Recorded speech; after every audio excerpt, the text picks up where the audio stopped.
The Mona Lisa, the Pietà, the girl with a pearl earring.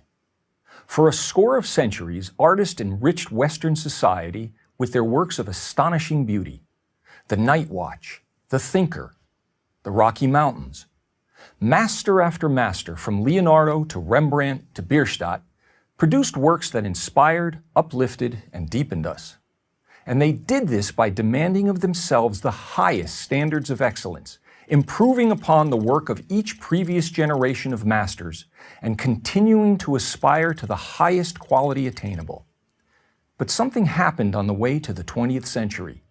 The profound, the inspiring, and the beautiful were replaced by the new, the different, and the ugly.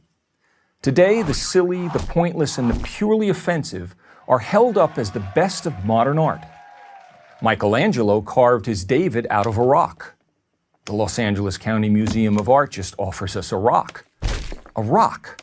All 340 tons of it. That's how far standards have fallen. How did this happen? How did the 1,000-year ascent towards artistic perfection and excellence die out? It didn't. It was pushed out.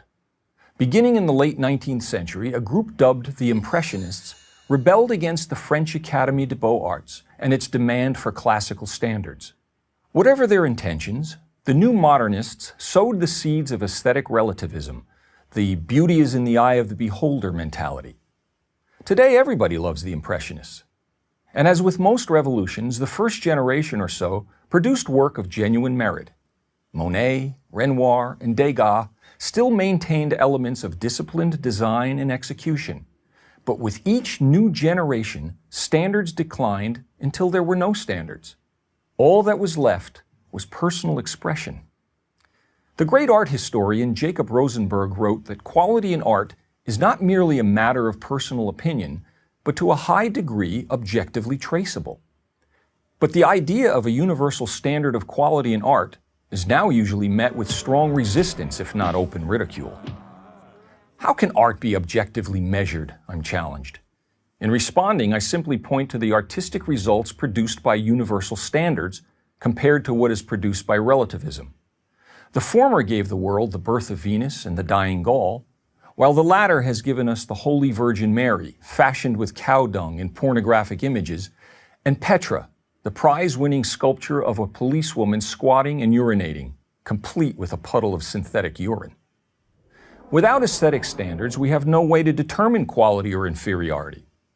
Here's a test I give my graduate students, all talented and well-educated. Please analyze this Jackson Pollock painting and explain why it is good.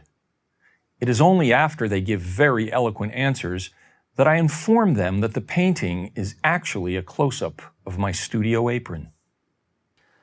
I don't blame them. I would probably have done the same, since it's nearly impossible to differentiate between the two. And who will determine quality is another challenge I'm given. If we are to be intellectually honest, we all know of situations where professional expertise is acknowledged and depended upon. Take figure skating in the Olympics, where artistic excellence is judged by experts in the field. Surely we would flinch at the contestant who indiscriminately threw himself across the ice and demanded that his routine be accepted as being as worthy of value as that of the most disciplined skater. Not only has the quality of art diminished, but also the subject matter has gone from the transcendent to the trashy. Where once artists applied their talents to scenes of substance and integrity from history, literature, religion, mythology, etc., many of today's artists merely use their art to make statements, often for nothing more than shock value. Artists of the past also made statements at times, but never at the expense of the visual excellence of their work. It's not only artists who are at fault. It is equally the fault of the so-called art community, the museum heads, gallery owners, and the critics who encourage and financially enable the production of this rubbish. It is they who champion graffiti and call it genius, promote the scatological and call it meaningful. It is they who, in reality, are the naked emperors of art, for who else would spend $10 million on a rock and think it is art? But why do we have to be victims of all this bad taste? We don't. By the art we patronize at museums or purchase at galleries, we can make our opinions not only known but felt. An art gallery, after all, is a business like any other. If the product doesn't sell, it won't be made. We can also support organizations like the Art Renewal Center that work to restore objective standards to the art world. And we can advocate the teaching of classical art appreciation in our schools. Let's celebrate what we know is good and ignore what we know is not. By the way, the white background you see behind me is not simply a white graphic backdrop. It is a pure white painting by noted artist Robert Rauschenberg at the San Francisco Museum of Modern Art. I'm Robert Florzak for Prager University.